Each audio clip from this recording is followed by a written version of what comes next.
Movie review. New Jurassic World proves franchise is a fallen kingdom. This image released by Universal Pictures shows a scene from the upcoming Jurassic World Fallen Kingdom. Universal Pictures via AP, Washington. Not only was Steven Spielberg's Jurassic Park 1993 a groundbreaking film for those of us of a certain age, it remains a cultural touchstone of why we love the movies. After a pair of disappointing sequels, The Lost World 1997 and Jurassic Park III 2001, the franchise was on the brink of extinction until writer-director Colin Trevorrow revived it from fossilized ember for Jurassic World 2015, a solid sequel that effectively hit the reset button. Now, hold on to your butts for Fallen Kingdom, a disappointingly dark fifth installment that offers a few fleeting moments of nostalgia, while taking a giant dino step backward for a brand that was once beloved for all the right reasons and now exists for all the wrong ones. Set 3 years after the destruction of the Jurassic World theme park, an erupting volcano threatens to destroy Isla Nublar, the island off the coast of Costa Rica and site of the original park. So, the late John Hammond's founding partner Ben Lockwood, James Cromwell, sends Owen Grady, Chris Pratt, and Claire Dearing, Bryce Dallas Howard, on a rescue mission to save the dinosaurs, battling greedy poachers who want the dinos for nefarious purposes. You'll be thrilled to see Jeff Goldblum's Dr. Ian Malcolm make his triumphant return in the opening scene, testifying before the U.S. Senate, as lawmakers debate whether dinosaurs deserve the same protections as other wildlife. Unfortunately, Goldblum disappears for the rest of the movie, returning only for the epilogue.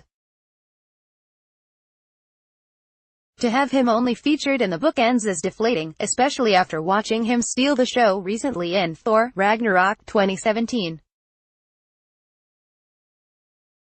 Instead, our leading man is once again Chris Pratt, who was underrated in both Moneyball 2011 and Zero Dark 30 2012 before exploding in Guardians of the Galaxy 2014.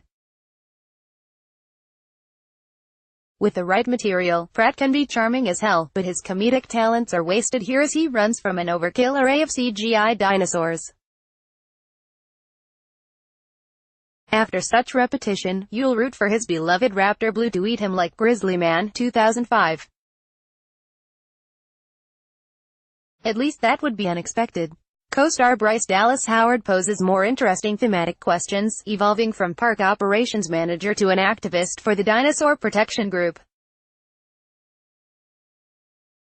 You'll notice that she arrives in a blatant close-up of her high heels, a hilarious jab at critics who complained of her unrealistic footwear last time.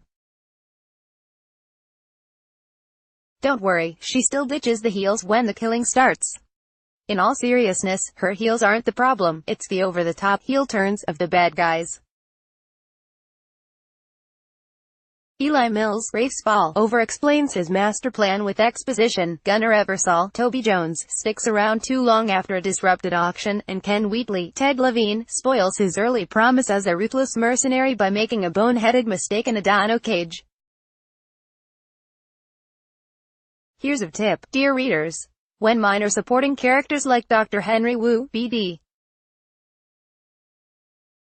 Wong do a sudden heel turn and become very pivotal villains, you know you've jumped the shark. Speaking of sharks, the opening scene plays like Jaws: The Revenge 1987, where the oversized shark laughably jumped out of the water. This time, the giant monster isn't a shark. You'll have to wait for Jason Statham's The Meg, but rather a genetically modified Indoraptor, which is supposed to be even meaner than the last movie's hybrid of Indominus Rex.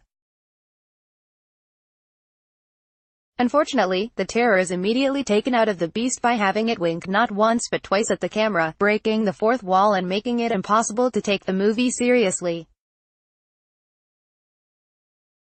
You would have never seen this in the Steven Spielberg original, which admittedly featured moments of comic relief, but never by undercutting the gravitas of the dinosaurs. Never fear, there are still plenty of callbacks to the 1993 classic. You'll find a car mirror with the familiar warning, "Objects in mirror are closer than they appear." You'll find a young girl, Isabella Sermon, trying to close the door of a dumb waiter like Lex in the Raptor kitchen. And you'll find the upside-down car that fell out of a tree toward Drive. Grant and Tim, who was more enjoyable in his precociousness compared to the annoying screams of Franklin, just as Smith. Beyond the Jurassic Park references, you'll also find meta nods to other flicks. At one point Pratt runs over a hill being chased like Indiana Jones in Raiders of the Lost Ark, 1981. At another point, a wave crashes on Pratt and Howard just like From Here to Eternity, 1953. Best of all, a shot of Buffalo Bill cuts to the line, "Hi, Claire," inside a jail cell like, "Hello, Clarice." These are no doubt intentional homages by director J.A. Bayona, who's been on the rise ever since his horror gem, The Orphanage 2007, but even he can't save a lazy script that jumps from one attack scene to the next. We see flashes of his talent, particularly a bedroom scene where the Indoraptor enters through blowing curtains, recalling his fantasy film, A Monster Calls, 2016. Sadly, these moments are lost in the chaos of countless action set pieces. Bayona's most lasting image is a moaning brontosaurus disappearing into the volcanic ash, epitomizing a dark, negative film that punishes viewers as much as it punishes the dinosaurs. The premise of a volcanic eruption is not a bad setup for a return to the island, but it's handled so unrealistically, i.e. a tranquilized Pratt crawling away from lava. Bayona can do much better, having mastered a natural disaster with a tsunami in The Impossible, 2012. Here's hoping Bayona and Trevorrow get back to original material, rather than trying to spruce up a franchise that is itself a fallen kingdom, reminding us of its faded glory every time composer Michael Giacchino echoes John Williams' score. I won't go as far as to call it one big pile of S******T, as Goldblum said in the original. No, there is a far more apt quote: "You didn't earn the knowledge for yourselves, so you don't take any responsibility for it. You stood on the shoulders of geniuses to accomplish something as fast as you could, and before you even knew what you had, you patented it, and packaged it, and slapped it on a plastic lunchbox, and now, bangs on table, you're selling it, you want to sell it. Your scientists were so preoccupied with whether or not they could that they didn't stop to think if they should." Like WTOP on Facebook and follow at Top on Twitter to engage in conversation about this article and others. Copyright 2018 WTOP. All rights reserved. This website is not intended for users located within the European Economic Area. Advertiser content.